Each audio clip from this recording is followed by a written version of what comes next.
Bueno, buenas tardes a todos. Muchas gracias por unirse a nosotros en una nueva charla, una nueva capacitación que vamos a dictar.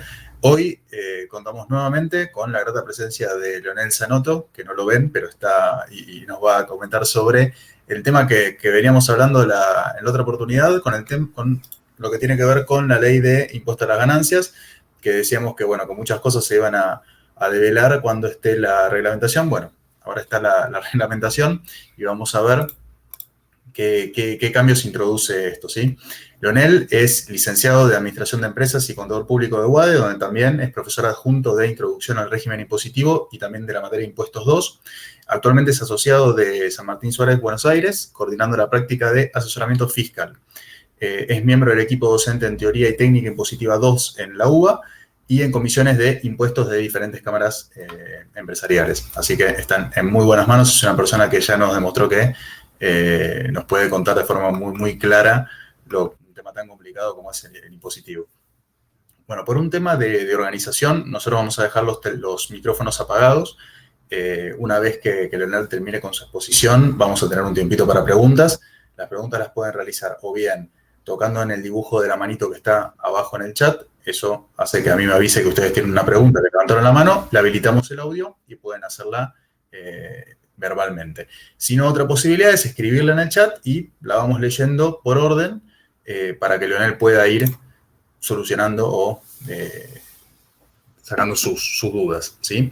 Así que bueno, no voy a agregar mucho más. Muchísimas gracias, Leonel, por estar con nosotros y te cedo la palabra para que nos cuentes qué pasa con esto. Bueno, bárbaro. Bueno, muy buenas tardes a todos. Va a ser como un podcast esto, digamos, porque la verdad que, bueno, hoy tuve inconvenientes con el video, así que no nos podemos ver, pero bueno, muy buenas tardes a todos. Vamos a hablar un poquitito de impuesto a las ganancias.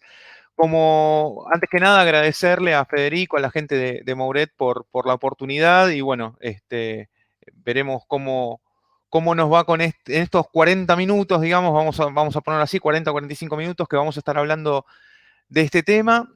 Como el público se renueva, digamos, vamos a ir repitiendo algunos conceptos que fuimos tocando en la charla anterior.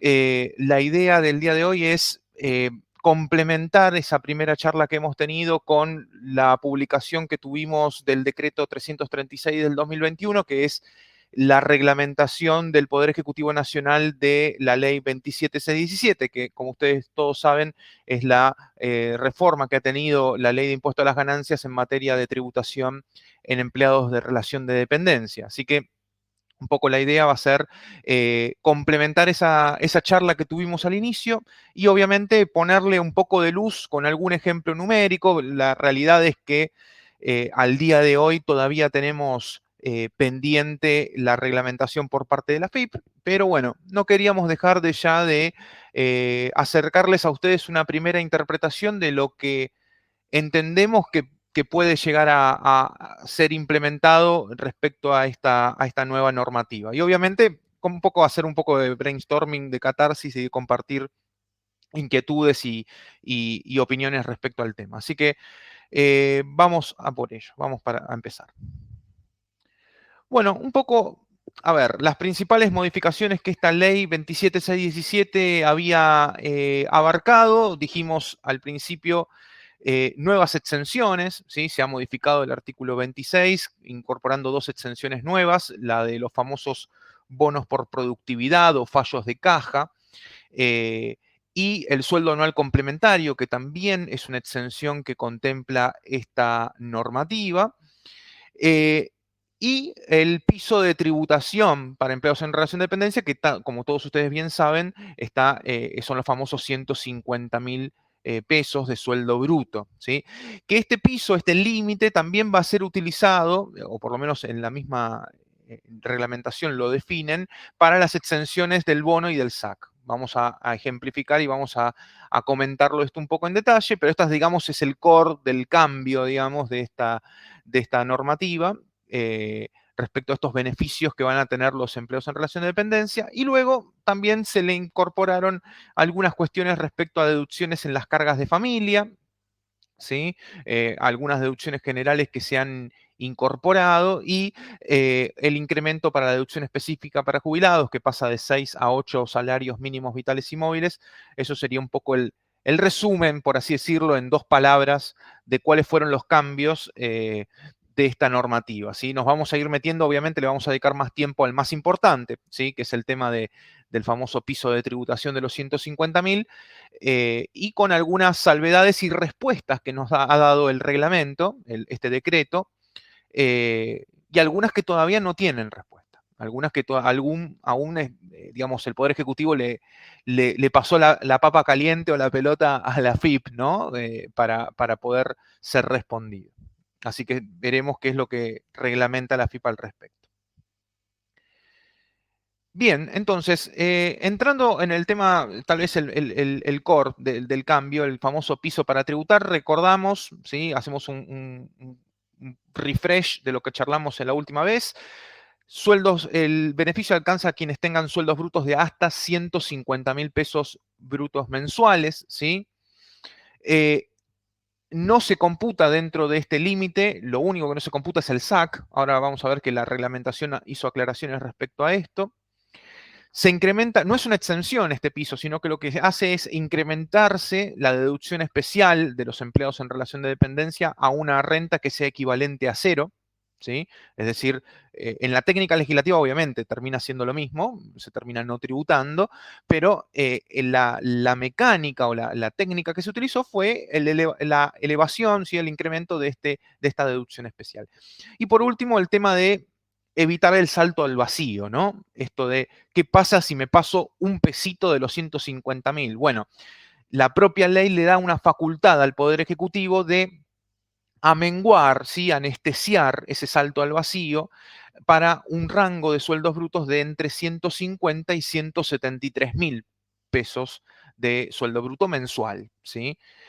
Ese rango, digamos, que se supone que va a haber tributación, pero una tributación parcial, digamos, más anestesiada, lo cual va a requerir nuevas tablas de alícuotas y demás. Bueno, esa es la parte que precisamente el Poder Ejecutivo dijo: muchachos, esto es un lío, implica fórmulas polinómicas, bueno, hay que ver bien cómo lo armamos, se lo pasamos, la pelota se la pasamos a la FIP para que lo reglamente. Así que ahí habrá que esperar la resolución de AFIP para ese punto en particular, que es muy, muy importante, obviamente, porque como vimos en los ejemplos de la primera vez, después si no tienen ese material se los puedo compartir también, el salto al vacío, este salto de no tributar a tributar, pasás directamente de la alícuota de 0, digamos, de no tributar nada, a la alícuota del 27, ¿sí? A la escala del 27. Con lo cual lo que se va a tratar de hacer es que ese salto sea más progresivo, ¿no? No tan brusco. Bien.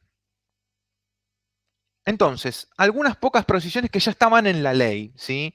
La definición de estos 150.000, la ley decía que se entiende como remuneración y haber bruto mensual a la suma de todos los importes que se perciban, ¿sí? Entonces yo tengo que tomar todos los importes que se perciban, cualquiera sea su denominación, y el único importe que no juega dentro de ese límite es el sueldo anual complementario, que entra todo el resto, vacaciones, entra una remuneración variable, comisiones, cualquier otro concepto que no sea el SAC entraría dentro de este parámetro de los 150.000 pesos de piso.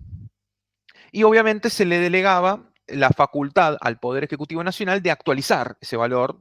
Todos sabemos que con el tema de las paritarias y demás, ese valor en pesos nominales declarado en la ley iba a quedar desactualizado muy prontamente, más en época inflacionaria, como las que tenemos. Entonces, se le otorga ahí una delegación en la ley al Poder Ejecutivo para que pueda actualizar ese piso. Todo esto no es nuevo, digamos, todo esto estaba ya determinado en la ley 27617. Entonces, ¿cuáles eran las inquietudes que nos planteábamos en aquella primera charla? Bueno, ¿cuál es el periodo base? ¿Se acuerdan que quienes estaban, y si no lo recordamos, habíamos hablado de que esto no es nuevo, ¿sí? El tema de tener un monto base para un incremento de la deducción especial, y habíamos citado el antecedente del decreto 1242 del año 2013, Si ustedes recordarán, ese decreto establecía que quienes tenían sueldos brutos entre enero y agosto de 2013 menores a 15.000 pesos, no tributaban impuesto a las ganancias. Y ese parámetro quedó fijo. ¿Sí? Entonces, uno podía ganar en octubre de 2013 o incluso se trasladó al 2014, no sé, 100.000 pesos y por más que se aumentara la base imponible, como el parámetro era fijo, como de enero a agosto de 2013 el sueldo era de 15.000 o menos, entonces esa persona no tributaba. ¿Sí? Cosa que generaba asimetrías importantes, ¿no? Esto de que por un parámetro o un periodo fijo, cualquier incremento a futuro quedara fuera de tributación, ¿no? Entonces, la duda que se nos planteaba en aquel momento era, che, ¿es mes a mes o es periodo fijo ese parámetro de los 150.000? ¿Tengo que ir viendo si tengo menos o más de 150.000 mes a mes o es en base al año anterior o en base a qué? Bueno, la reglamentación esto lo responde, ahora lo vamos a ver. Si es mes a mes, claramente va a haber deducciones especiales híbridas, ¿sí? En donde la pregunta es, ¿qué pasa si hay un aumento de los 150? ¿Sí? O sea, ¿qué pasa si a mitad del año me aumentan el sueldo a más de 150.000 pesos? O sea, ¿empiezo a tributar a partir de allí o pierdo el beneficio para todo ese año? Recordemos que el impuesto a las ganancias es un impuesto de ejercicio, ¿sí? Es un impuesto eh, que es anual, ¿sí? Entonces, qué es lo que sucede en ese caso? Eh, Esto también hay algunas dudas. Yo tengo una interpretación respecto a esta segunda pregunta, que la vamos a ver en un ratito con un ejemplo numérico. ¿Qué pasa si la deducción es especial es fija? Bueno, ¿qué pasa? ¿Los futuros aumentos quedarán contemplados en el beneficio o no? O sea, es decir, si se va a actualizar o no se va a actualizar esta deducción, y el tema del famoso emolumento del SAC. ¿Sí? Ustedes saben que hoy en día, mal diría yo, pero bueno, es lo que tenemos en la RG 4003. La RG 4003 es la resolución general de retenciones de cuarta categoría, reglamentada por la FIP. Uno hoy tributa de manera anticipada sobre el sueldo anual complementario, ¿sí? Es decir, va sumando una 12ª parte del salario hasta llegar a junio, que se termina ajustando, y lo mismo sucede en la segunda parte del año, ¿no? Uno va tributando de manera anticipada una 12ª parte del sueldo bruto hasta llegar a diciembre. Entonces, ¿qué hacemos con esa mecánica de cálculo del SAC, más teniendo en cuenta que se suma el tema de la exención al SAC con el parámetro de los 150, ¿no? Entonces, eh, muchas dudas que responder. Esta del emolumento claramente la FIP la va a tener que reglamentar, pero en el decreto ya hay algunas precisiones respecto al tema del SAC también. Así que vamos a mencionar cuáles fueron esas precisiones, ¿sí? Entonces, hasta acá, estas eran las dudas que teníamos respecto al famoso piso de tributación, ¿sí? Que las habíamos planteado en la primera charla. Y había dos exenciones más que también tenían este límite o establecían el mismo límite, ¿no? El tema del límite de los 150 o en el caso del bono, los 300.000. ¿Cuáles eran esas exenciones? Bueno, la primera era los bonos por productividad, ¿sí? Que tenía dos límites, ¿sí? O tiene, mejor dicho, dos límites, el bono por productividad, que va a ser exento los bonos hasta un monto equivalente al 40% del mínimo no imponible, que en el caso del año 2021 el monto sería 67.071,36, es decir, hay un límite cuantitativo, por así decirlo, para esta exención de los bonos, y un límite, digamos, subjetivo, por así decirlo, que tiene que ver con cuál es mi remuneración bruta mensual, que no debería superar los 300.000 pesos mensuales, que también va a ser ajustable, al igual que pasa con los 150 famosos que dijimos hace un ratito, ¿no? ¿Qué es lo que aclara el decreto respecto a esta exención en particular? Bueno, el decreto aclara que no es cualquier bono, ¿sí? No es cualquier bono, sino que sí tienen que ser bonos por productividad que tengan claras pautas de medición y de metas para poder ser, es decir, mensurable el rendimiento, por así decirlo, y por ende entran dentro del encuadre de lo que sería un bono por productividad.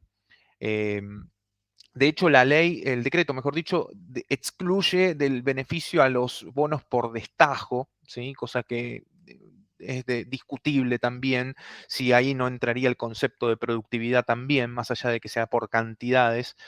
Y el tema de fallo de caja que también lo menciona el decreto, ¿no? Pero en definitiva, el decreto acá aclara cualitativamente que se entiende que no es cualquier bono el que está amparado por esta exención, sino que es el que tenga pautas claras de medición de productividad o de incremento de productividad. Esto los convenios colectivos lo establecen, ¿sí? Y en caso de tener personal fuera de convenio y tener un bono de este tipo, bueno, habrá que establecer alguna pauta mensurable de productividad para que poder ser, en caso de que el fisco consulte o fiscalice, poder ser opuesta a prueba, ¿no? Y la otra exención que dijimos era la del sueldo anual complementario, la del SAC. ¿Sí? Es decir, acá el aguinaldo va a quedar exento del impuesto a las ganancias, pero en la medida, decía la ley, en la que yo tenga una remuneración bruta mensual menor a 150.000 pesos. ¿Sí? Y acá otra vez la misma pregunta, ¿qué pasa si me aumentan el sueldo a mitad de año? ¿Qué pasa si un mes cobré una remuneración variable que me hizo superar los 150, pero mi sueldo en realidad es más bajo? Bueno, ahí empezaron a aparecer otra vez las dudas, ¿no? O, por ejemplo, ¿qué pasa si el primer SAC queda exento porque estoy debajo de los 150, pero resulta que en el segundo semestre me aumentaron? El que queda exento es el primero y no el segundo, quedan grabados los dos. O sea, ¿cuál es el mecanismo allí que se tiene que adoptar? Bueno, insisto, estoy repasando dudas de la ley, estoy haciendo un refresh y situándonos en los conceptos más importantes de la ley para entrar en los del reglamento.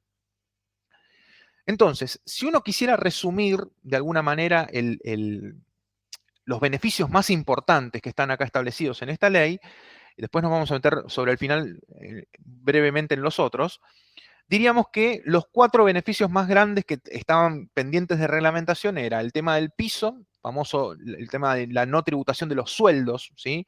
Brutos menores a 150, la tributación reducida entre los 150 y los 173, la exención del sueldo anual complementario para sueldos menores a 150 y esta exención de bonos por productividad y fallo de caja para sueldos menores a 300.000 pesos. ¿Sí? Es decir, nos vamos a detener en estas 4, con la particularidad de que si ustedes ven ahí en el cuadrante derecho superior, el rango, como les vuelvo a repetir, el rango que hay entre 150 y 173, ese universo de contribuyentes, todavía la ley ni el decreto han reglamentado cuál va a ser el parámetro de tributación reducida. Es decir, acá vamos a tener que estar muy atentos a la resolución por parte de la FIP para poder calcular las retenciones de impuesto a las ganancias. Bien, entonces, hablando de los 3 que sí el decreto ha dicho algo, ¿sí? Que sería el tema del piso de los sueldos, el SAC y los bonos, vamos a ver primero qué es lo que remarca el decreto respecto a estos 3, ¿no? La exención del 26X, del 26Z y el piso de tributación del 30C de la ley de ganancias, que son estos 3 que acabamos de hablar. Y acá la ley es muy clara y vuelve a remarcar fuertemente la definición de remuneración bruta. Es decir, ¿qué se tiene que tener en cuenta para esos 150.000 o para los 300.000 del bono? ¿Sí? Que es el límite cuantitativo que me impone la ley para ver si estoy o no estoy alcanzado por el beneficio. Bueno, vuelve a decir y a remarcar que entra todo. ¿Sí? Todos los importes en dinero o en especie, aclara remunerativos o no, ¿sí? Y aclara algo que es muy importante, que también algunos sectores reclamaban el tema de la interpretación, que es el tema de estén grabados, no grabados o exentos en el impuesto. Ojo con esto, ¿sí? Sector petrolero que tiene algunas exenciones particulares en los sueldos. Es decir, no importa si el salario está exento en una parte del impuesto a las ganancias, si tiene algún beneficio, lo que sea, no interesa. Todo concepto entra dentro del parámetro de los 150. Lo tengo que considerar para ver si estoy adentro o afuera del beneficio. El único, como dice ahí en negrita, el único concepto que no se considera es el aguinaldo, ¿sí? Es el sueldo anual complementario. Es el único que no me va a jugar dentro del límite de los 150. Bien, avanzo, ¿eh? Entonces, ¿qué pasa con la exención de los bonos y del SAC? ¿Sí? Estos son exenciones. Acá no es que se incrementa la deducción especial, sino que es no tributo directamente, exento total. Y acá, para que aplique o no aplique la exención en el SAC, el decreto aclaró que solo va a resultar de aplicación esta exención en la medida en que el promedio de la remuneración bruta mensual no supere los montos establecidos en esos incisos. ¿Sí?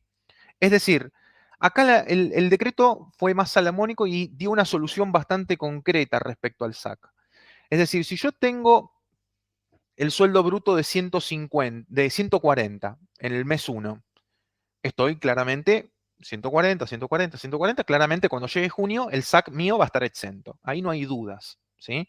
Ahora, cuando yo tengo una remuneración variable, o por ejemplo, cobré vacaciones, entonces hizo que por ahí, por el plus vacacional, se me incremente el sueldo bruto en un mes y vuelva otra vez a sus niveles normales. Bueno, en ese caso, tengo que ver de no haberme pasado del promedio. ¿Sí? Tendré que promediar las remuneraciones brutas a medida que se van dando para ver si están por encima o por debajo de los 150.000 pesos o de los 300.000 en el caso del bono. ¿Sí? Acá el único, y vuelvo a resaltar con esto porque es muy importante que lo sepan porque es distinto para el tema del piso.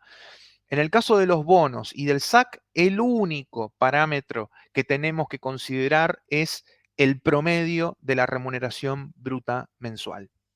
¿Sí? Entonces, cuando llegue el mes de junio, el empleador tendrá que ver el promedio de los primeros 6 meses de remuneración bruta mensual. Si está por debajo de los 150, el SAC estará exento. Si está por encima, el SAC estará grabado. ¿Qué es lo que resta acá que suceda? Como les decía hace un ratito, que la AFIP diga, bueno, o no hago más los emolumentos, digamos, las doceavas partes, ¿sí? O las voy haciendo en función del promedio de cómo va dando acumulado. ¿Sí? Que sería la otra mecánica, que sería un poco más complicada, pero bueno, se podría hacer también. ¿Sí? Pero acá me parece que la reglamentación le puso un poco de luz al tema del sueldo anual complementario y lo resolvió de esta manera, ¿no? Como dije, y un tema importante, que esto deriva de la solución, ¿no? Si esto es un promedio, claramente puede haber meses en los que cobré menos de 150 y meses en los que cobré más de 150. El SAC claramente se va a calcular sobre el mes que más sueldo haya cobrado. ¿Sí? Entonces, lo importante acá es que el decreto dice un límite cuantitativo que no está en la ley y que dice que la exención del SAC solamente va a aplicar por el monto de los 150. Es decir, no puede superar los 150.000 pesos el monto exento. ¿Sí? ¿Se entiende? Y esto, claramente, si yo tengo un mes que cobré 160, el SAC de junio o el de diciembre se calculará sobre esos 160. Entonces habrá exención por 150, ¿sí? Y por el diferencial habrá impuesto alcanzado, ¿no? Digamos, una renta grabada, ¿sí? Por favor, escríbanme en el chat si tienen dudas de esto. Es decir, tenemos 150, hasta 150 está exento. Si yo pago más SAC, la diferencia está grabada. ¿Y por qué puede pasar de que haya un SAC mayor? Porque precisamente el parámetro de la exención no es un monto fijo o un mes puntual, sino que es un promedio de periodos mensuales. Entonces puede pasar claramente que en un mes esté por encima de los 150, pero por debajo del promedio, ¿sí? De los meses que están jugando. Entonces es por eso que puede haber algún diferencial que quede por fuera de la exención, ¿sí? Bien. Vamos a volver igual sobre esto ahora en unos minutitos nada más. Bueno, ¿y qué pasa con, y esto es tal vez lo que más les interese, qué pasa entonces con las remuneraciones mensuales? ¿Sí? El famoso piso de los 150.000. Bueno, acá hay como el decreto da como dos puertas de entrada. Y esta es mi interpretación, insisto, literal de la norma. Hay quienes lo interpretan de otra manera y vamos a ver esas interpretaciones.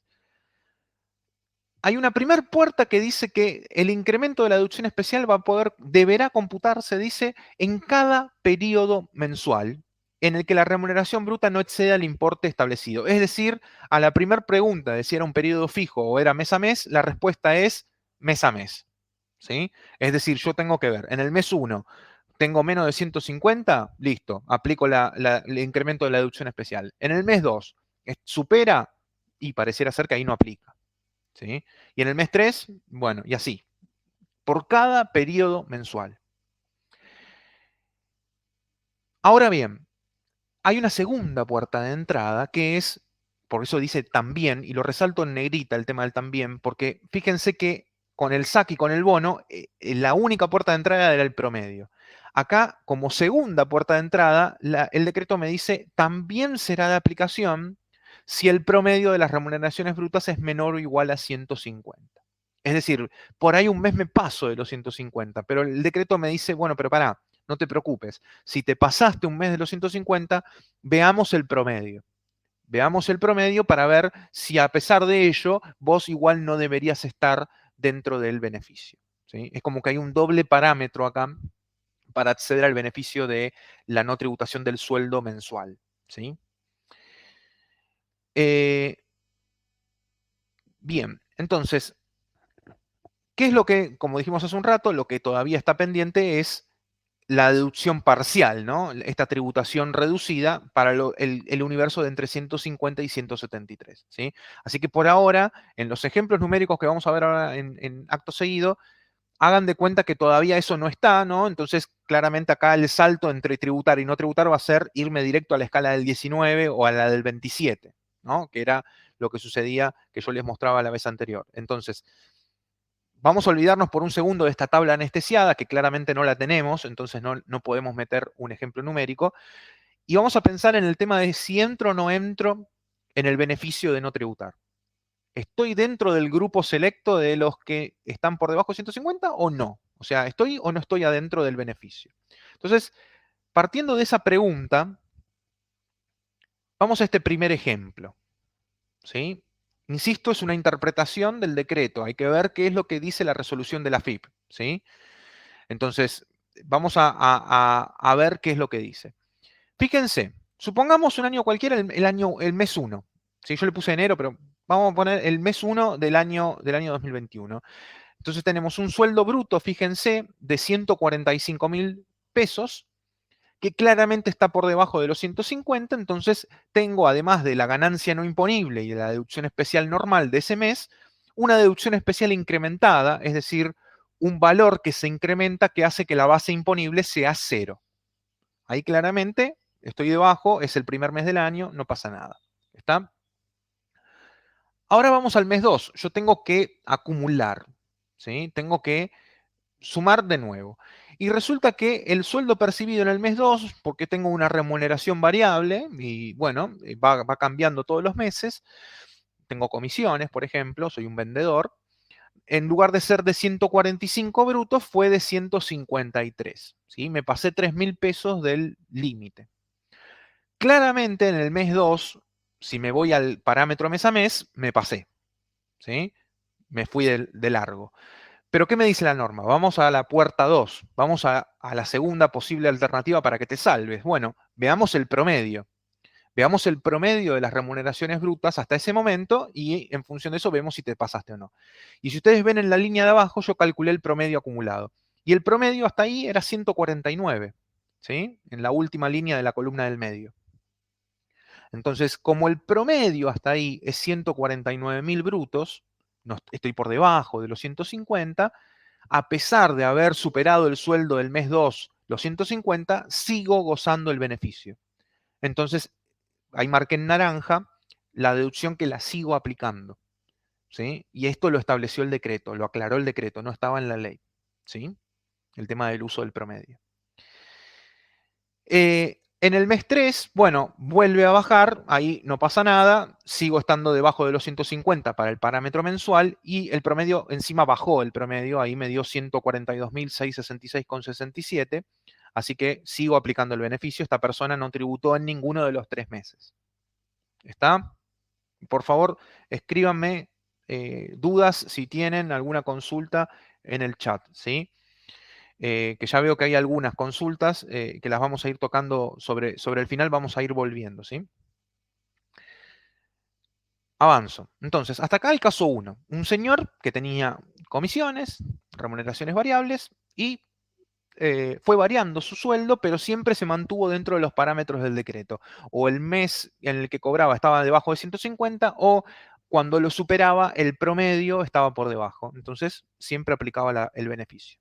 Hasta acá no hay ninguna, creo yo que no hay ninguna duda, el decreto acá es bastante claro. Vamos al segundo caso, que ese sí puede presentar alguna complicación. Fíjense. El segundo caso. Mes primero, estoy debajo de los 150, tengo 140.000 de sueldo bruto, así que me aplica el beneficio, tal cual como en el caso 1, eso no cambia.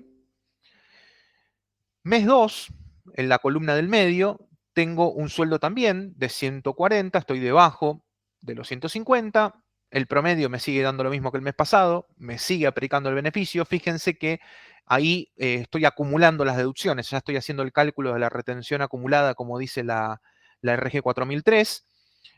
La deducción especial incrementada es precisamente lo que tengo que subir de deducción especial para que la base sea cero, ¿sí? Es decir, los 35.155,44 es lo que tuve que aumentar la base para que la base, la deducción para que la base sea cero. Y lo mismo pasó en febrero, ¿no?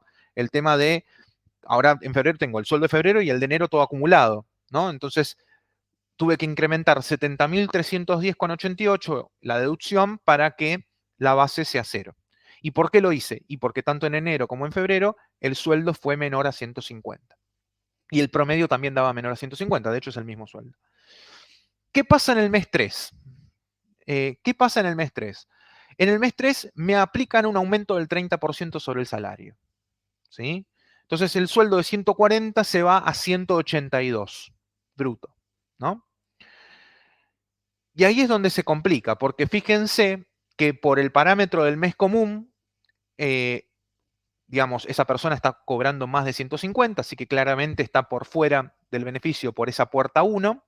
Y por la puerta 2, vamos a llamarla así, que es la del promedio, fíjense en la última línea, me pasé del promedio también, porque el promedio da 154, ¿sí? Estoy por encima de los 150.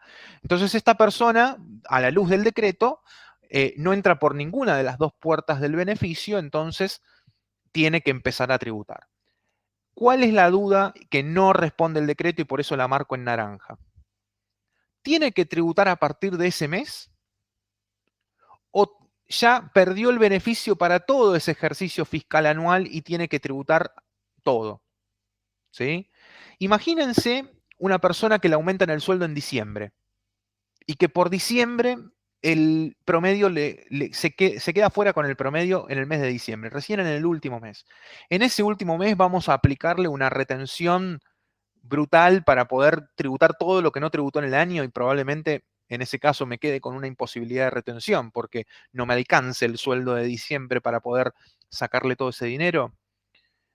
A mí particularmente no me resulta razonable esa interpretación, ¿sí? A mí particularmente, Leonel Sanoto, ¿sí? Hay algún colega que está diciendo eso. Yo por eso lo aclaro.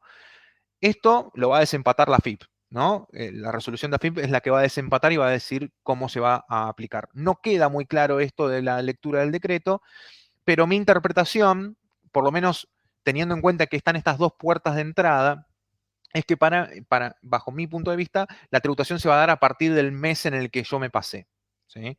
Es decir, fíjense que para que eso ocurra, la deducción especial incrementada, es decir, este incremento que hace que sea cero, va a ser del mismo valor que el mes anterior, ¿sí? Para precisamente decir, bueno, lo que tenía de deducciones acumuladas hasta febrero, lo dejo igual, en el mes 3 ya empiezo a tributar, ¿sí? Estos son ejemplos teóricos, ¿sí? Porque esto se va a empezar a aplicar a partir de junio o julio. Entonces, piensen que para atrás yo voy a tener 5, 6 o 7 meses para poder analizar esto. Yo creo que la FIP debería sacar en los próximos días la reglamentación, tal vez sean 5 meses. Es decir, ya con el sueldo de junio o con el SAC que se vaya a pagar en este mes de junio, ya deberían aplicar los beneficios, ¿no? Creo que esa es la intención del gobierno también, o sea, generar que esto se plasme en los bolsillos de los trabajadores lo antes posible. Pero bueno, insisto, es un tema que está ahí en discusión, con lo cual les dejo esta primera inquietud. Si hay un aumento a mitad del año por encima de los 150, en este caso también está por encima de los 173, por eso lo hice a propósito que sea 182. O sea que entro tributación full. ¿Tengo que tributar a partir del mes en el que me pasé o tengo que tributar todo el año? ¿Sí? Esto, insisto, es una inquietud que planteo del decreto, no está dicho. Mi interpretación es que es a partir de ese mes. ¿Sí? ¿Por qué? Porque si no, no me darían tampoco las dos puertas de entrada. O sea, porque la primera puerta habla de en cada periodo mensual. Y yo respeté que en el mes 1 correspondía, en el mes 2 correspondía, en el mes 3 ya no corresponde. Listo. ¿Sí? Bien. Vinculado con esto, está el caso 3, que lo compliqué un poquito más. ¿Sí? Entonces acá tenemos el caso 1, alguien que estaba sentado tomando mate porque sabía que estaba dentro de los beneficios en los 3 meses. En el caso 2 se pasó en el tercero, ¿sí? Hay que ver qué pasa para atrás con lo que no tributó, pero en principio la interpretación, creo yo, más razonable sería que comience a tributar a partir de allí, lo cual responde una de las preguntas que teníamos al inicio, que era que hay deducciones especiales híbridas. O sea, dependiendo en dónde te pases, la tabla de deducciones especiales puede ser que arranque con la incrementada, que sea de todo el año, que sea hasta agosto, que sea hasta marzo, que sea hasta el momento en el que vos te pasaste del beneficio. Yo creo que ese es el espíritu de la norma, pero bueno, veremos cómo desempata este tema la AFIP. Y el caso 3, ¿sí?, que les quería traer, es, fíjense, una persona que tiene en el mes 1, está dentro del beneficio, ¿sí?, arrancan todos felices, ¿sí?, siempre están debajo de los 150, entonces no tributan en el mes 1, está en 142.000 pesos brutos. En el mes 2, esta persona se toma vacaciones, ¿sí?, y las vacaciones vienen con un plus vacacional, ¿sí?, es decir, aumenta el sueldo bruto. Y el plus vacacional entra dentro del parámetro. O sea, lo único que se saca es el SAC. Todo el resto de los conceptos van a entrar. Entonces, esta persona con el plus vacacional de ese mes de febrero me da que el sueldo bruto es de 161.880. ¿Sí? Suponiendo que se toma, creo, 14 días, creo que hice un ejemplo, 14 o 21 días, no me acuerdo cuánto puse de vacaciones, pero me daba que el sueldo bruto es 161.880. ¿Sí? Claramente acá me pasé en el parámetro de la puerta 1, que es sueldo menor en cada mes, así menor a 150, estoy por encima. Y el promedio, si ustedes se fijan, en la última línea de la columna central me da 151. Me pasé también. ¿Sí? Con lo cual esta persona tendría que tributar en el mes 2. ¿Por qué? Porque se tomó vacaciones y porque precisamente se pasa tanto del parámetro 1, que es el sueldo mensual del mes, como del parámetro 2, que es el promedio. Ahora bien, ¿qué pasa con el mes 3? En el mes 3 la persona vuelve a percibir el sueldo normal y habitual, ¿sí? Y fíjense que tanto en el parámetro 1 como en el parámetro 2, el promedio y el tema del sueldo del mes están por debajo del 150. Entonces, en este ejemplo, bajo mi interpretación, tendría que haber una devolución de la retención que hubo en el mes 2, ¿sí? Esa es mi interpretación. Insisto, no está nada dicho respecto a qué sucede, y acá vuelvo a plantear una duda 2, digamos, una segunda duda, a qué sucede cuando el sueldo sube, o sea, estoy debajo, todo bien con el beneficio, sube en un mes y eso hace que quede afuera del beneficio y o me cambio de trabajo o mis comisiones bajaron o no me pagaron el plus o lo que sea y hace que vuelva a bajar el sueldo habitual. ¿Sí? ¿Qué pasa con esa montaña rusa? ¿Tengo que tributar solo en ese mes o me devolverán el dinero porque ahora el promedio me está dando encima por debajo de los 150? El promedio me está dando 148. ¿Sí? Con lo cual, hay que evaluar ahí qué es lo que sucede, ¿no? Hay que evaluar ahí qué es lo que sucede. Claramente, ahí aprovecho para responder a la duda porque es muy atinada. Todo lo que son remuneraciones no habituales, la norma sigue estableciendo el tema del prorrateo, ¿sí?, tanto de los bonus El plus vacacional, si mal no recuerdo, no es un concepto que sea prorrateable, pero bueno, lo podemos repasar. Pero más allá de eso, lo que quiero que puse el ejemplo del plus por ser un ejemplo circunstancial. Lo que quiero decir es, o la duda que quiero plantear en este ejemplo es, ¿qué es lo que sucede cuando mi sueldo está en 140, sube a 160 y vuelve a bajar a 140? ¿Sí? Cosa que puede ser muy común, insisto, en, por ejemplo, empleados que tengan remuneraciones variables. ¿Sí? ¿Qué es lo que pasa con ese sobresalto? ¿Sí? Tributo solo en ese mes, tengo que ir analizando el promedio y entonces en función de eso digo, bueno, sigo estando dentro del beneficio. ¿Sí? Yo creo que esto último es lo razonable. Entonces acá esta persona en el mes 3, como el promedio sigue estando por debajo de 150, lo que tributó hasta el mes 2 lo tendrán que devolver. Tendrán que hacer un reintegro. ¿Sí? Insisto, no estoy interpretando con el decreto, no con la resolución de la FIP que todavía no salió. Entonces, aún nos faltan algunas herramientas para poder implementar esto, ¿no? Pero en principio el decreto, este, entiendo yo que iría por este camino. Bien. Bueno, hasta acá los ejemplos más, les diría yo, más importantes. ¿Qué otras cosas establecía la ley y el decreto? Bueno, el tema de exenciones para el personal militar en concepto de los suplementos particulares, que son todos conceptos definidos con anterioridad a la vigencia de la ley 27617. Esto lo aclara el decreto en el artículo 3. Esto también está dicho en la ley, ¿no? Obviamente, que es este beneficio que tienen el personal militar. Personal de salud, dijimos también que se extiende el beneficio hasta el 30 de septiembre de 2021, que tenían por la ley 27549, que fue sancionada el año pasado, referido a remuneraciones devengadas en concepto de guardias obligatorias, activas o pasivas, y horas extra, y todo otro concepto que se liquide en forma específica y adicional en virtud de la pandemia. ¿Sí? Un beneficio que todas esas horas de trabajo extra van a estar exentas de impuesto a las ganancias. La verdad que bastante atinada la norma con todo lo que estamos pasando. Y también incluye no solamente a los médicos, sino también a los profesionales técnicos, auxiliares, personal de maestrancia, limpieza, gastronomía, vinculado a todas las tareas de que están llevando de manera tan difícil las personas que están trabajando en hospitales y en centros de salud. Bien, bueno, este tema de la deducción específica de jubilados ya lo dijimos, que se eleva de 6 a 8, mínimos, no haberes mínimos garantizados, acá no hay mucho que aclarar. Sí, lo que es cierto es que no lo han dicho tampoco en la prensa demasiado, que esta exención, o esta deducción específica, mejor dicho, reemplaza a la ganancia no imponible y a la deducción especial en el cálculo de retenciones. Uno tiene que hacer uso, uno si es jubilado tiene que hacer uso de esta deducción específica a través del CIRADIG, y la realidad es que tiene condiciones que siguen estando igual, que es tener una vivienda única, ¿sí?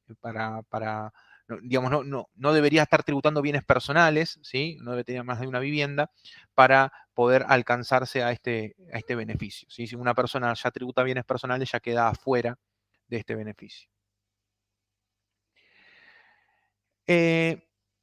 La novedad que hubo respecto a cargas de familia fue que se incorporó la figura del conviviente, ¿sí? Que está dicha de una manera un poco extensa, que tiene que ver es para integrantes de la unión basada en relaciones afectivas de carácter singular, pública, notoria, estable y permanente de dos personas que conviven y comparten un proyecto de vida común, ¿sí? Sea del mismo o diferente sexo, que se acreditará según lo que indique la reglamentación. Bueno, esa frase larga vamos a resumirla en conviviente, ¿sí?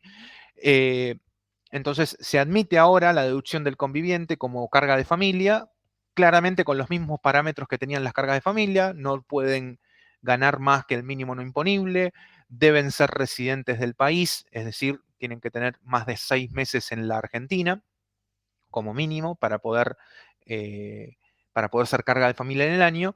Y lo que se aclaró en el decreto, algo que veíamos venir, que era muy probable que ocurriera, es el tema de la acreditación de la inscripción en el registro. O sea, necesariamente tendría que tener esto.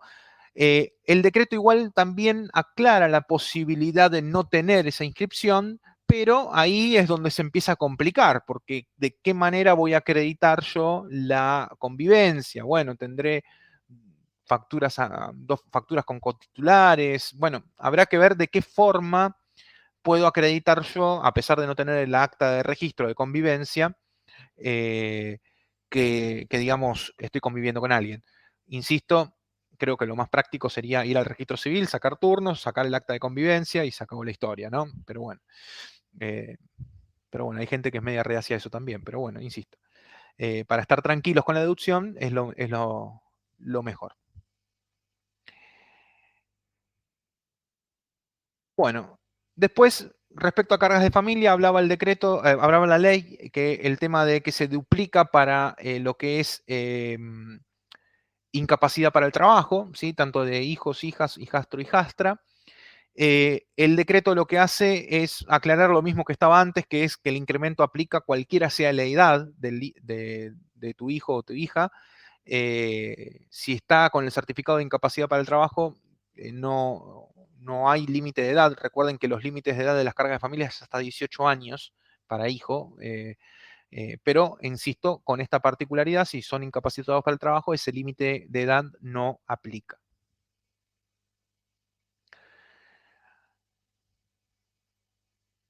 Bueno, y acá en esta filmina que les voy a dejar de material, que obviamente después les podemos compartir, está un popurrí de las otras normas o de las otras modificaciones que han sido incorporadas, entre ellas el tema el tema de que se amplía la deducción de movilidad y viáticos, no solo para viajantes de comercio, el tema de la ropa de trabajo y el equipamiento del trabajador. Este es segundo punto. El decreto no dice nada de pero sepan que durante la pandemia, y esto lo mencionamos también en la primera charla, hubo muchas empresas que fomentaron a sus empleados que declararan como gasto deducible el costo de Internet o haber comprado un escritorio o lo que sea para poder, o la factura de luz proporcional que les generaba el uso de la computadora para, por ser un equipamiento necesario para el uso de las tareas laborales, digamos.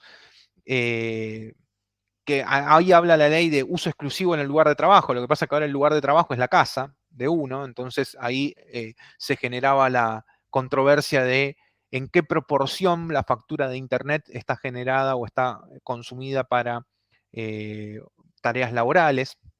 Y bueno, esto es un poco la interpretación que hemos tenido la mayoría de los colegas, ha sido hacer una proporción en este sentido. Y creo que esta reforma recepta un poco esa postura. El decreto no aclara demasiado. Eh, el tema de los cursos de capacitación, en la medida que sean indispensables para el desempeño de tareas laborales, eso también, siempre que obviamente que sean a cargo del empleado. El famoso tema del reintegro documentado con comprobantes de guardería y jardín materno-infantil de niños que sean de hasta 3 años de edad, eso también se incorporó, y el tema de la provisión de herramientas educativas para los hijos y pago de cursos, y ahí el decreto sí hizo una aclaración respecto a que los cursos pagos tienen que ser aplicables, obviamente, esto una obviedad, pero a cargas de familia, o sea, yo no podría deducir herramientas educativas de un hijo que no está a mi cargo, digamos que no lo estoy deduciendo como carga de familia, y los cursos deben responder a planes de enseñanza oficial, ¿sí? Es decir, no puede ser un curso cualquiera, ¿sí? Un curso de fútbol, ¿sí? La escuelita de fútbol, no, tiene que ser cursos de planes de enseñanza oficial, ¿sí? Bien, entonces, habiendo hecho todo este flash informativo, ¿sí? Con los ejemplos y todo, ¿qué nos queda pendiente? ¿Qué falta? Bueno, ya está, listo. Tenemos las naves ya preparadas, tenemos la ley, tenemos el decreto. ¿Qué nos falta? Bueno, básicamente lo que nos falta es la reglamentación por parte de la FIP, ¿sí? Impera ahora una modificación a la resolución 4003, que es la resolución madre de las retenciones de cuarta categoría. Y en estos tres temas que la FIP, que digamos que el Poder Ejecutivo le tiró la papa caliente, como decíamos al principio, ¿no? Le pasó la pelota a la FIP y dijo, bueno, toma, hacelo vos. ¿Y cuáles son esos tres temas? Bueno, el sistema de tributación del SAC, ¿sí? ¿Qué pasa con los emolumentos mensuales? Claramente ese sistema va a tener que modificarse o adaptarse a este tema del promedio para ver si aplica o no aplica la exención del SAC. La tributación reducida en el rango de sueldos brutos de 150 a 173 mil pesos, eso también la AFIP va a tener que determinar las tablas, va a tener que publicar tablas para ese grupo de contribuyentes, tablas que, insisto, podrán ser aplicadas, digamos, no, por ahí en un año una persona va a tener no aplicación de tablas porque está por debajo de los 150, a mitad de año por ahí le aplican la tabla reducida y al final por ahí se pasa de los 173 y le aplican la común. O sea, insisto, vamos a tener estos híbridos, ¿no? Estos Frankenstein de tablas aplicadas dependiendo del tipo de contribuyente que sea. O por lo menos esa es mi interpretación, insisto, veremos qué dice la AFIP. Y la última, el tema de, y algo tan esperado por todos los empleados en relación de dependencia, o por lo menos los que están amparados en el beneficio, que es el tema de la modalidad de los reintegros, ¿sí? Porque todo el año, desde enero hasta ahora, siguen incluso hasta el día de hoy, siguen las normas anteriores, porque estas normas nuevas todavía no están operativas hasta tanto no esté la reglamentación de AFIP. Entonces, ¿qué pasa con lo que se tributó ya en la primera parte del año? Si yo estoy amparado por el beneficio. Bueno, había quienes decían, bueno, esto se va a devolver dentro de la mecánica de cálculo de las retenciones. Yo abogo por esa respuesta. Ha habido algún radiopasillo o algún rumor en donde la resolución de AFIP diría que se va a devolver en cuotas, ¿sí? Para no generar tanto impacto en la recaudación. Pero bueno, veremos qué es lo que dice la resolución de AFIP. En principio, corresponde el reintegro de una persona que estaba por debajo de los 150 y que al día de hoy sigue estando, le tienen que aplicar el beneficio y devolver todo el dinero que le han retenido de impuesto a las ganancias durante el año 2021, con lo cual habrá que ver si la resolución de AFIP toma este tema de devolver en cuotas o no dice nada, en cuyo caso, si no dice nada, será bajo la mecánica de cálculo acumulado que tenemos al día de hoy, que es decir, que se devolverá todo junto en la próxima liquidación, una vez que esté parametrizado, perdón, que esté, digamos, publicada esta resolución general, ¿no? Me falló el inconsciente, este tema del parámetro, para quienes tengan que parametrizar esto en un sistema de liquidación de sueldos, la verdad que es todo un desafío, ¿no? Pero bueno, como siempre, la Argentina nos impone estos desafíos. Y vuelvo a decir, la vigencia del decreto es a partir del día de la publicación en el boletín oficial y retroactiva, al igual que la ley, al 1 de enero de 2021. Pero vuelvo a repetir, y esto para por ahí transmitir, no sé si tranquilidad para los que estén en recursos humanos o los que estén trabajando esto en sus sistemas, pero hasta tanto no esté la resolución de AFIP, todas estas disposiciones al día de hoy todavía no están operativas, ¿sí? Esa es la realidad. O sea, es necesario que la AFIP diga cuál va a ser la tabla reducida, que diga cómo van a ser los reintegros, que diga cómo va a ser la tributación del SAC, ¿sí? Que diga esto de, que no lo pusimos acá en la filmina y habría que ponerlo, que es el tema de qué pasa si me paso de los 150.000 y al mes siguiente vuelvo a bajar. Este tema de pierdo el beneficio, lo pierdo para todo el año, lo pierdo a partir del momento en el que se generó el incremento, ¿no? Que insisto, yo tengo una postura tomada en función de la interpretación que hago del decreto, pero que el fisco podría no interpretar lo mismo, así que veremos qué es lo que publica en la resolución general modificatoria de esta 4003. Bien, bueno, ha sido así un flash intenso, digamos, de información. Así que bueno, quedo abierto a las preguntas que han estado escribiendo en el chat o a cualquier otra que quieran comentar. Bueno, pasamos a las preguntas. Leonel, puede ser que yo lea alguna que vos ya contestaste, pero bueno, nos puede llegar a servir también de repaso. Rodrigo preguntaba al inicio de la charla, dice que en el caso de un bono anual se debería mensualizar a fin de que forme parte de estos 150.000 pesos. Exactamente, o sea, yo creo que esto también la resolución de AFIP lo va a tener que aclarar, el tema de qué pasa con las remuneraciones no habituales a efectos del piso de tributación. La realidad es que, a ver, pensándolo un poco en voz alta, si vos cobras un bono no sé, en mayo, ¿sí? Lo que hay que observar allí es cómo queda parado el promedio, primero, desde mayo para atrás, y si en ese promedio vas a patear para adelante la remuneración no habitual también para lo que es el piso, ¿me explico? Es decir, para la tributación no cabe en duda que el bono es una remuneración no habitual y que vos lo vas a poder prorratear para adelante, ¿sí? Lo vas a poder diferir el impuesto en los meses que quedan hasta que termine el año. Ahora, para efectos del cálculo y el parámetro del piso de tributación, ¿también lo podés diferir o no? ¿Sí? Todo pareciera indicar que sí, pero bueno, esto es otra de las cuestiones que tiene que decir la resolución de AFIP. Tal cual. Marcos propone un caso extremo, a ver cómo se aplicaría, porque dice, si cobras 100.000 brutos de enero a noviembre y en diciembre te aumentan a 700.000, como el promedio anual es 150.000, no te deberían retener sobre este último sueldo. Correcto, es igual o inferior a 150. ¿Sí? Si el promedio a vos te da clavado 150, metiste el gol en el minuto 90. ¿Sí? Digamos, te quedaste adentro del beneficio. Ahora, te da 150.001, ¿sí? El promedio, ya estás afuera.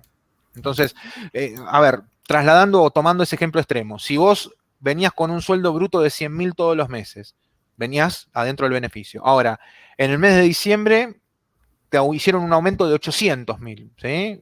Y lo que hizo fue que el promedio te dé por encima, digamos, estés por fuera. ¿Perdés el beneficio a partir de ese mes o lo perdés para todo ese año?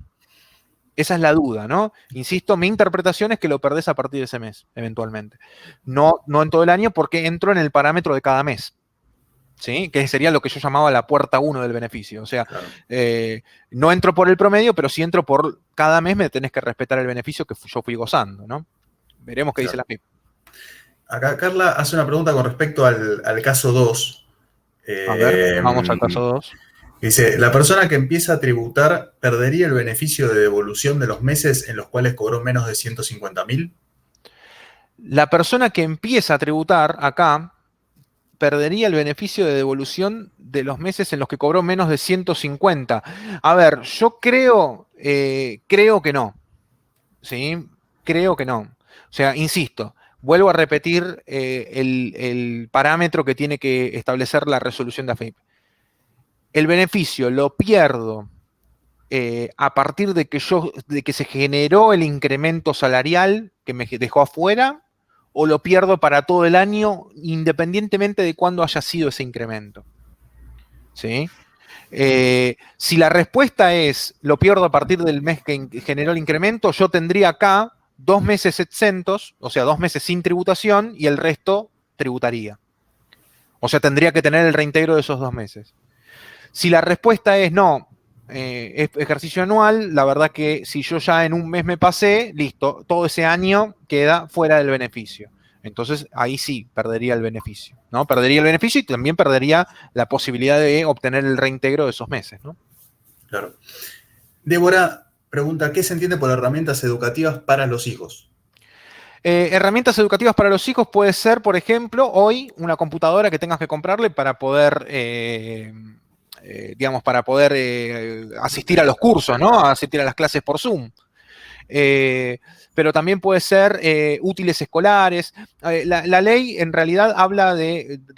La ley remite a un artículo viejo de la ley de contrato de trabajo, que es el 103 bis, y el inciso que habla de la parte de escolar dice útiles escolares y guardapolvos, ¿sí? Pero la realidad es que hoy en día una computadora para poder asistir a clase es de alguna manera un útil escolar, porque yo la estoy utilizando para asistir a mi clase de Zoom, ¿sí? A mi clase virtual del colegio. Entonces, yo creo que, insisto, hoy con los tiempos de pandemia que corren, creo que podría entrar dentro de esa definición. Perfecto. Claudia quiere saber, en la definición de remuneración bruta, los conceptos no habituales, como bonus, por ejemplo, ¿se toman por el total o por prorrata? Bueno, insisto, es un tema que tendrá que aclarar la resolución de AFIP.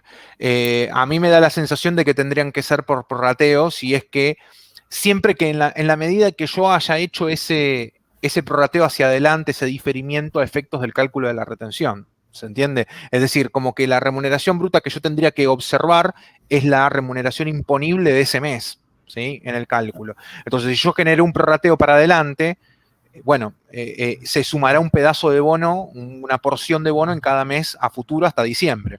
¿Se entiende? Yo creo que eso respeta la mecánica de cálculo que actualmente tiene la retención de cuarta categoría, ¿no? Claro. Y Rodrigo hasta ahora es la última pregunta. Si quieren realizar alguna otra, es el momento. Rodrigo dice, si podés explicar un poquito más el tema de deducción por capacitación, que no le terminó de quedar claro. El tema de la deducción por capacitación se da cuando hay algún curso que el empleado toma por su cuenta, que en realidad es indispensable para el uso de las tareas. Pero, insisto, son cursos que,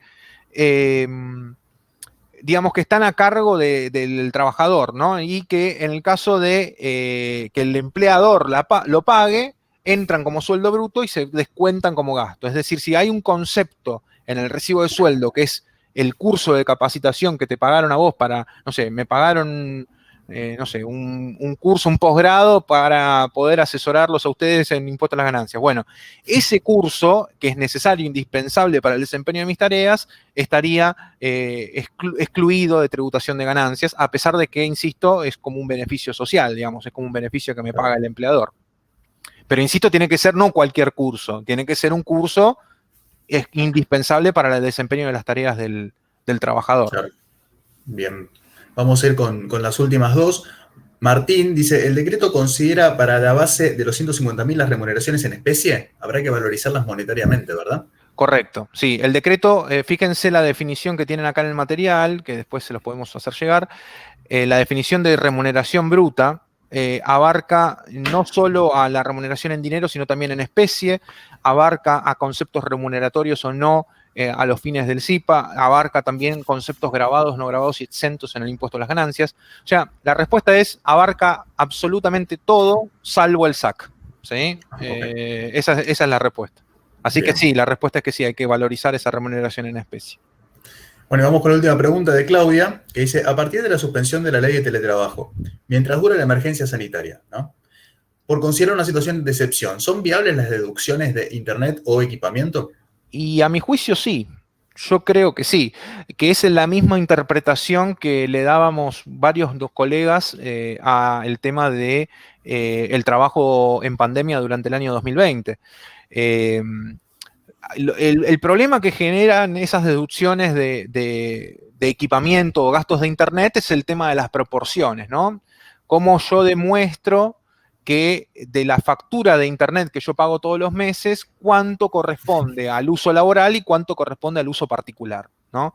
Tendré que hacer alguna proporción, no sé cómo, en función de horas trabajadas, en función de, no sé, algún parámetro tendré que tomar, pero claramente no es un 100% deducible, por lo menos a efectos técnicos legales de la ley de impuestos a las ganancias. Después cada empleado podrá tomar algún riesgo y demás. No creo que la AFIP se meta en ese grado de detalle, pero bueno, insisto, puede llegar a ocurrir de acuerdo a lo que dice la ley, ¿no? Entonces yo creo que ahí la clave está en ser razonables con lo que se declara. Claramente estamos en pandemia, es muy lógico que yo, si el empleador no me paga Internet, no me retribuye los gastos que estoy teniendo en mi hogar por trabajar en modalidad de home office, es sumamente razonable que yo pueda tener esos conceptos que son deducibles. Lo mismo si me compré un escritorio para poder trabajar en casa, o si tuve que comprar una computadora para poder trabajar porque el empleador no me la está aportando, hay algunos casos. Bueno, en todos esos casos en donde yo tuve que erogar dinero de más para que poder trabajar en mi hogar, bueno, es razonable generar esa deducción, ¿no? Bien, bueno, ahora sí, vamos a ir con la última de Karina, que me parece es un tema interesante. A ver qué opinas, Leonel. Dice, la última parte del artículo 6 del decreto trae un párrafo que dice que pone en cabeza de los empleadores cumplir con las disposiciones de la ley de ganancias, resultando si no pasible de sanciones de la ley. Dice, quiere saber tu opinión sobre si esto cambia algo el criterio respecto a las responsabilidades de los empleadores por las deducciones computadas. Mira, te falta una aclaración a esa cita que es en su carácter de agentes de retención, dice la última parte del artículo 6, ¿sí? Yo creo que es un artículo que han puesto para hacer énfasis, sinceramente, porque la responsabilidad en su carácter de agente de retención la tienen y la siguen teniendo y la van a tener siempre. Eh, con lo cual, la verdad que no, yo creo que por cómo quedó redactado y demás, me parece que es un tema más de responsabilidad que ya tenía de antes el empleador, porque cuando fue todo el tema de del tema del decreto 1242 y demás, si el empleador me retuvo mal, claramente en su carácter de agente de retención, como dice ese artículo agregado, el empleador tiene responsabilidad. Ahora, el agente de retención, de acuerdo a la ley 11683, es un responsable solidario.